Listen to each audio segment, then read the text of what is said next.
কালিনে তুমি ময়া কইরা রহম কইরা দয়া কইরা অন্তকে পগলা আর চোখে পানি সরবর করে নিয়ে আসা। এটা ময়া করে যদি বাপ মার দিকে তাকাও, এই বাবার ঘাড়ে চড়েছি, এই মার পেটে থেকেছি, এই মার দুধ তন আমি মা চুষেছি, এই মা আমাকে আদর করে বড় করেছে, এই বাবা আমাকে সোহাগ করে বড় করেছে। এই ময়া কইরা একবার যদি বাবার দিকে তাকাও, মায়ের দিকে টাকা নবী বলছেন একটা কবুল করা হজের সমান তোমার নেকি হবে। একবার বলেন আলহামদুলিল্লাহ। একটা কবুল করা হজের নেকি হবে। কার হজ কবুল হয় কার হয় না আল্লাহ ছাড়া জানে না। আমার একটা চাষতো ভাই এখনো বাইতে আছে, বুড়িয়ে গেল, আমাকে অনেক 10-15 বছরকার বড়, তো বলতো যে আইনা গরু গরু লয়, ফান্না হাজি মানুষ মানুষ লয়। তো বলছি কেমন কথা ভাই, আয়নাটা গরু গরু লয় আর রিয়াজ হাজি মানুষ মানুষ লয়, মানে কই যাবে আয়নাটা গরু জাত গরু কোথায় গরু লয়। যেমন গরুকে হালে পাওয়া যায়, এখন তো গরুর হাল ছুটে গেছে, 5-6 গৃহস্থের হাল চলেছে। আয়নাটা গরু কিন্তু গরু লয়, যেমন গরুকে হালে পাওয়া যায়, নাঙ্গলে পাওয়া যায়, তোমার গাড়িতে পাওয়া যায়, মাড়নে পাওয়া যাচ্ছিল। আয়নাকে কি পাওয়া যাচ্ছে? আয়নাকে পাওয়া যায় না, কিন্তু একটা জিনিসে পাওয়া যাচ্ছে কি আমার খুঁটা বেশি করছে। তো আয়নাটা গরু হয়েও গরু লয়। আর ফালনা হাজি নাম ধরে কইছে রিয়াজ হাজি মানুষ মানুষ লয়।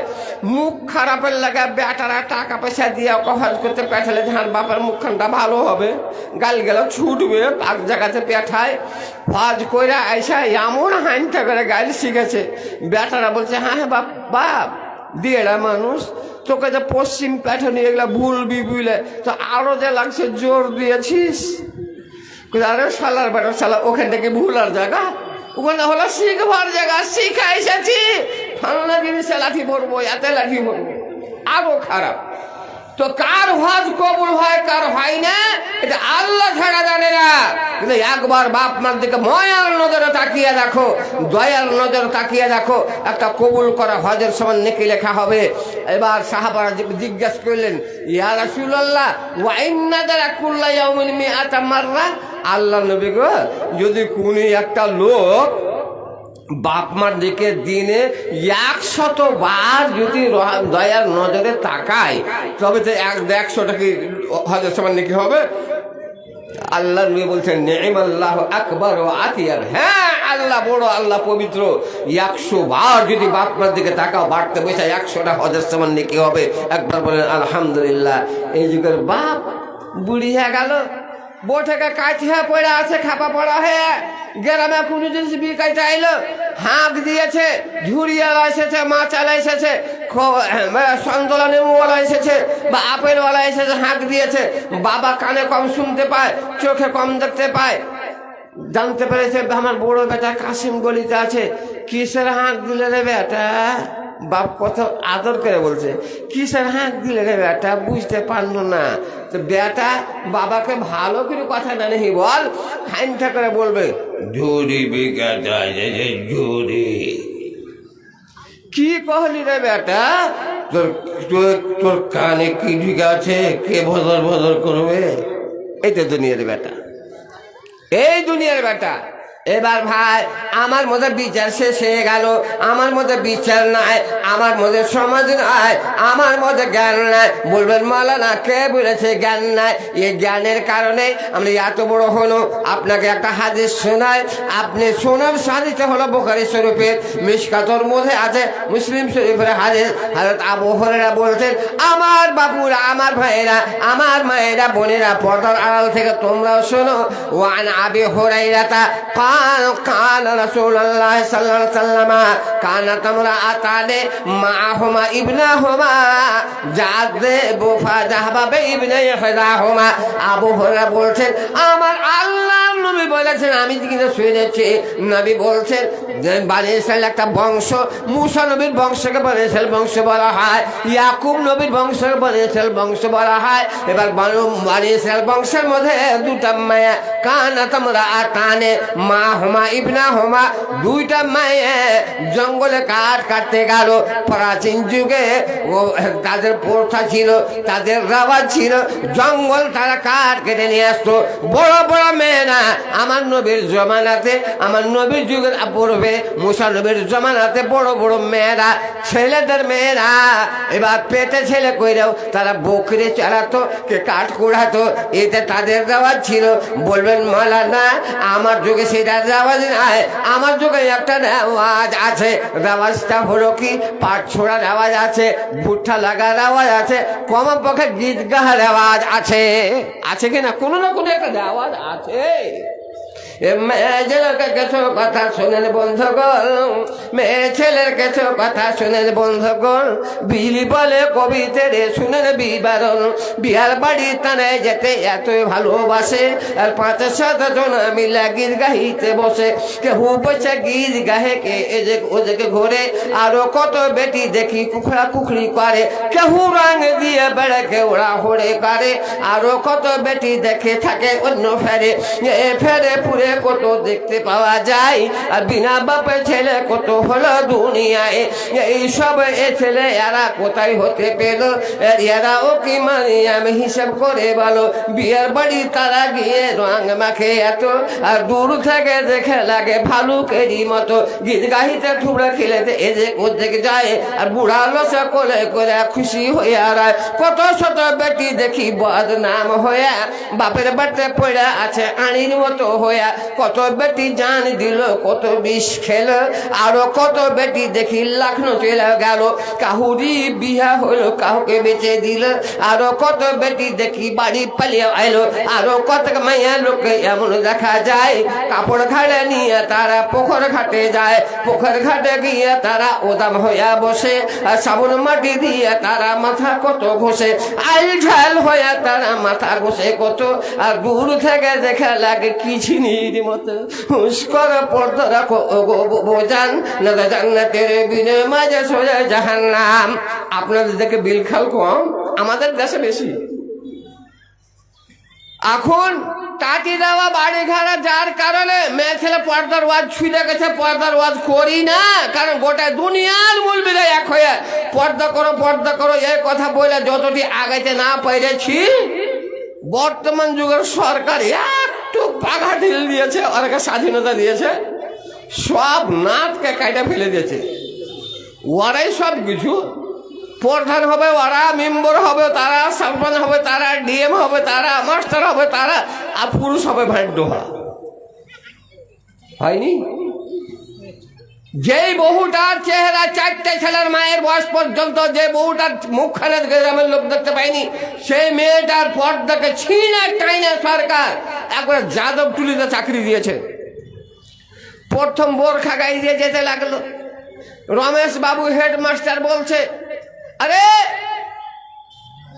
इंसान की तरह आया करो, भालू की तरह क्यों आती है बुरका पहनकर। हेडमास्टर रमेश बाबूर कथा तो बोरखा छीटा गल, तन ओढ़नी गाइए जेते लगलो।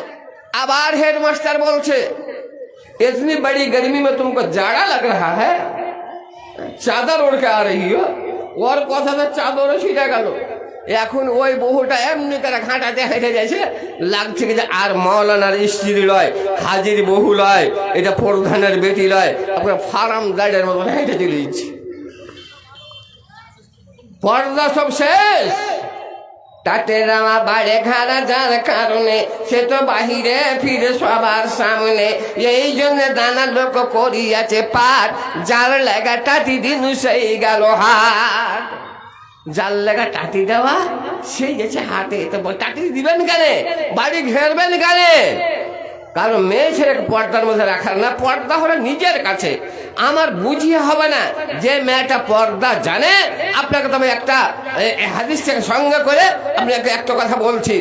এখন মৌলানা আরশাদ ভূপালী একটা খুব যোগ্য আলেম ছিলেন, যোগ্য আলেম দেশের রাজা ওর মেয়েটার সঙ্গে বিয়ে দিলে, স্ত্রীটার সঙ্গে ওর বেটির সঙ্গে বিয়ে দিলে। গরিবের ছেলে মাওলানা আরশাদ ভূপালী একটা যোগ্য আলেম ছিলেন, কিন্তু ওর শ্বশুর বাবা মনে করলো একটা আলেম জামাই যদি হয়, একটা হাফিজ জামাই যদি হয়, তা আমার বাড়িতে ওই জামাইটার কারণে আল্লাহর বরকত হবে। আলেম যদি বদ হয় ওর সেবা করেন, আলেম যদি বদ হয় ওর ইজ্জত করেন। আলেম বদ আছে আল্লাহ তাকেও ছাড়বে না, আর বিচারটা করবেন, কিন্তু আপনার কর্তব্যটা আপনি করেন। 70টা মূর্খকে পানি খিলিয়ে 70 গিলাস পানি দিয়ে যে নেকিটা আপনি পাবেন, একটা বদ আলেমও যদি হয় ও বদ আছে আল্লাহকে বুঝে নিবে। একটা আলেমকে যদি ইজ্জত করে 1 গিলাস পানি দেন, 70টা মূর্খকে পানি পান করার চাইতেও বেশি নাকি। একবার বলেন আলহামদুলিল্লাহ। তবে মুলবি হয়ে যাকে ছেড়ে দিবে আল্লাহ ছাড়বে না, মুলবিরাকে ছাড়বে না, এর পাকার বেশি আছে। জি, তো মাওলানা আরশাদ ভূপালীর বিয়ে দিলেন। সেই দেশে একটা রাজা ছিল, ওর স্ত্রীটার নাম হলো জামিলা, সুন্দর মহিলা, সুন্দর বেটি। বিয়ে দিয়ে দিলেন একটা আলেমের সঙ্গে, কিন্তু গরিব মানুষ। তো ঘর জামাই করে রাখলেন, কিন্তু বড় ঘরের বেটি একবারে মাথার কাপড় খুলে ঘোড়া গাড়িতে চড়ে স্বামী কিলে প্রতিদিন বাজার ঘুরতে যায়। মনে করেন ক্যালট্যাক্সি যাবে ঘোড়া গাড়িতে চড়ে, হাজার হাজার মানুষ তাকিয়ে দেখে। আর মাওলানা আরশাদ ভূপালী দেশের মধ্যে মানে মাদ্রাসায় উনি চাকরি করেন, পড়ান, বোখারির রাস দেন। তার স্ত্রী ব্যাপার দেখে পুরুষকে সঙ্গে করে যায়, লাজে ভয়ে শরমে বলতে পারে না। যদি বলতে যায় তবে আমার স্ত্রীটা বলবে, মিনসে তুই আমাকে তালাক দে, তোরে আঁটে থাকবো না, আমার যাচ্ছে। একদিন হাজার হাজার মানুষ তাকিয়ে দেখে, যে মেয়েটা ওয়াজ বুঝে, নিজেকে বুঝবে যে, তবে ওয়াজ বুঝার পর্দা হওয়ার একটাই জিনিস আছে, কি যে মেয়েটা নামাজ পড়বে, সে মেয়েটা পর্দা বুঝবে। যে মেয়েটা 5 ওয়াক্ত নামাজ পড়বে, সে মেয়েটার মুখের ভাষা ভালো হবে। যেই নারীটা, যে বহুটা 5 ওয়াক্ত নামাজ কায়েম করে পড়বে, সে মেয়েটার বাড়িতে আল্লাহর বরকত হবে। যে মেয়েটা 5 ওয়াক্ত নামাজ পড়বে, সে মেয়েটাকে, সে নারীটাকে স্বামীর আর শ্বশুর শাশুড়ির সেবা করার ওয়াজ করতে হবে না। ও নিজের মনে করবে যে মেয়েটা 5 ওয়াক্ত নামাজ পড়বে, ওই মেয়েটা পর্দা নিজেকে করতে জানবে। যে মেয়েটা নামাজ পড়ে না, যে মেয়েটা নামাজ পড়তে জানে না, দুয়া কলমা জানে না, নামাজ পড়ে না, স্বামীর সেবা বুঝবে না। যে মেয়েটা নামাজ পড়ে না, সে মেয়েটা স্বামীর বাবা মার সেবা বুঝবে না। যে মেয়েটা নামাজ পড়বে না, সে মেয়েটার মুখের ভাষা ভালো থাকবে না। যে মেয়েটা নামাজ পড়বে না, সে মেয়েটার আল্লাহর বরকত হবে না। একটা পদ্ধতি, যে মেয়েটা 5 ওয়াক্ত নামাজ পড়বে, ওকে কিচ্ছুই শোনাতে হবে না, নিজেকেই সবকিছু করে তুলবে।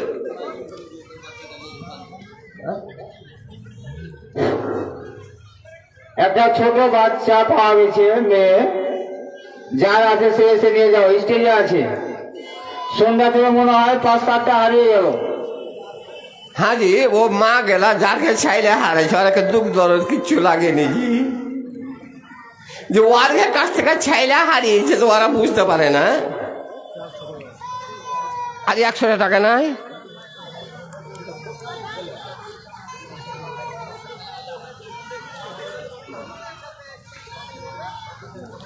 আলহামদুলিল্লাহ, আমার এই দাদু 500 টাকা, যা টাকা তো লিবই। ছোট্ট খুব শর্টকট করে বলছি।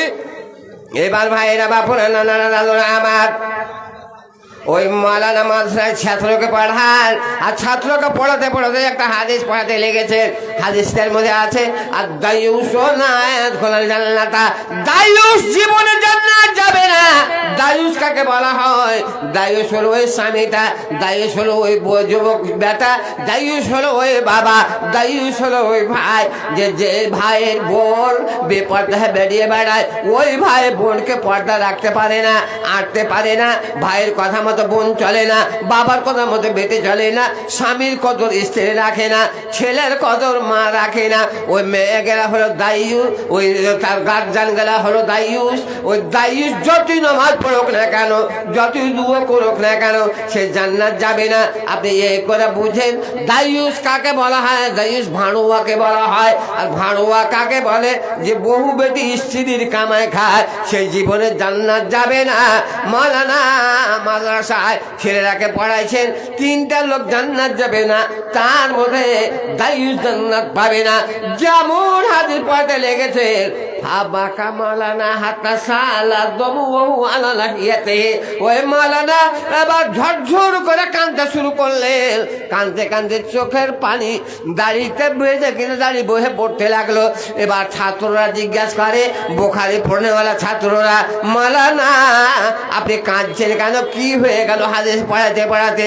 বলে, বাবা রে, এই যে হাদিসটাতে লেখা আছে দায়ুস জান্নাত যাবে না, তো লেখা আছে যে কি হলো বাবা, পৃথিবীর বুকে যদি সবচেয়ে বড় দায়ুস থাকে আমি আছে, তোমাদের ওস্তাদ আছে, আমি এত বড় আলেম হয়ে, এত বড় শিক্ষক হয়ে আমি জান্নাত যাব না, আমি কিন্তু জাহান্নাম যাব, আমার জন্য আল্লাহ পাক জাহান্নাম করে রেখেছেন। এবার ছাত্ররা প্রশ্ন করে, মাওলানা বুঝতে পারলাম না আপনি দায়ুস কি করে হলেন? এবার মাওলানা ছাত্ররাকে বলেন, বাবা তোমরা প্রত্যেক দিনকে দেখতে পাও না যে মাদ্রাসার পিছনের রোডটা দিয়ে আমার বিবি, এ দেশের রাজার বেটি জামিলা খাতুন, কত সুন্দরী নারী, আমাকে সঙ্গে কইরা, আমি ঘর জামাই হয়ে আছে, আমাকে সঙ্গে কইরা ঘোড়া গাড়িতে চড়িয়ে এ মাদ্রাসার পিছন দিয়ে আমাকে বাজার ঘুরতে নিয়ে যায়। আমি ভয়ে বলতে পারি না, আমার বিবিকে আনতে পারি না।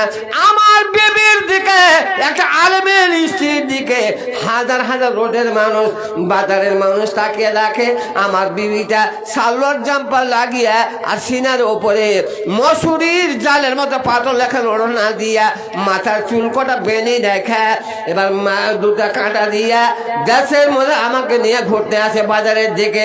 হাজার হাজার লোক তাকিয়ে দেখে, আমি ভয়ে কিছু বলতে পারি না, তাই বলছে আমি দায়ুস, আমার জন্য জান্নাত নাই।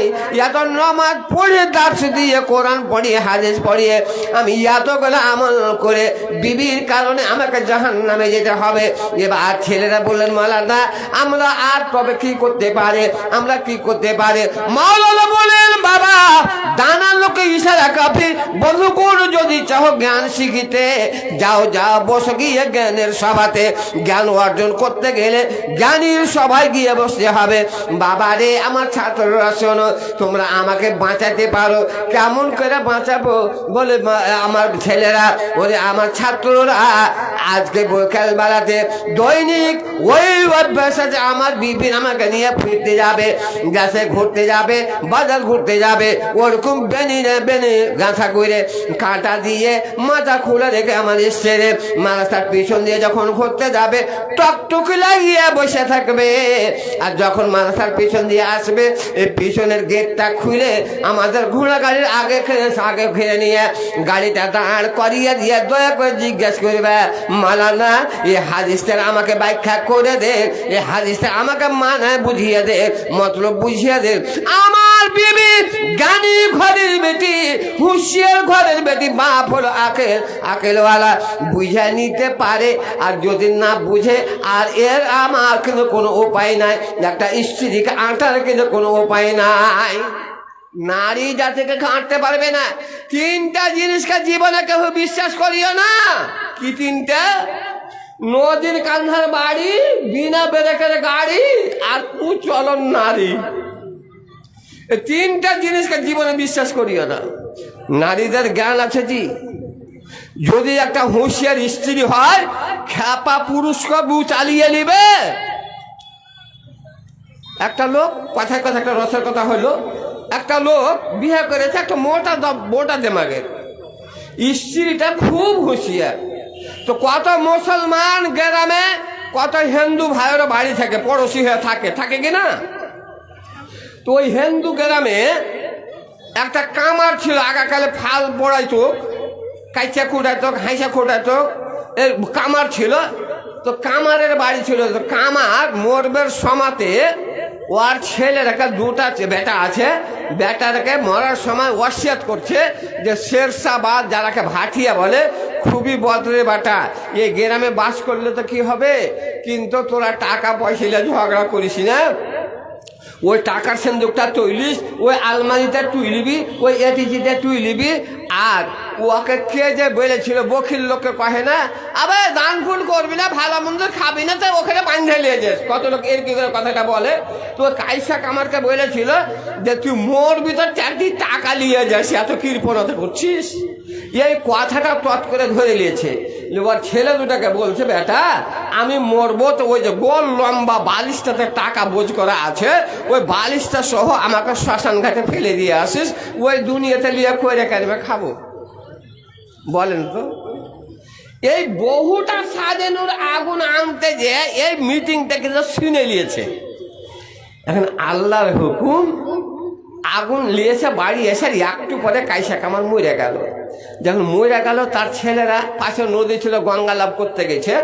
তখন এই সাজানোর বউটা মনে মনে চিন্তা করেছে, হিন্দু যাইত, কে জানি যদি ব্যাটার রসিয়াত মাইনা থাকে, মহিষার টাকা ফেলেছে। তো এখনো বড় নদীর কোলে মুর্শিদাবাদ যান, লালগোলা যান, দেখে আসেন। বড় নদীর পাশে যারা আছে, পিতলের কলসতে কইরা, কলসে কইরা মেয়ে ছেলেরা বহু বেটারা পানি নিয়ে আসছে নদী থেকে, এখনো নিয়ে আসছে। তো পিতলের কলসিটা নিয়ে চিন্তা করতেছে, আমার পানি আনাও হবে, টাকা খুঁজাও হবে। মানে রাতে অসেট করেছে। তো লজা করার যেমন তেমন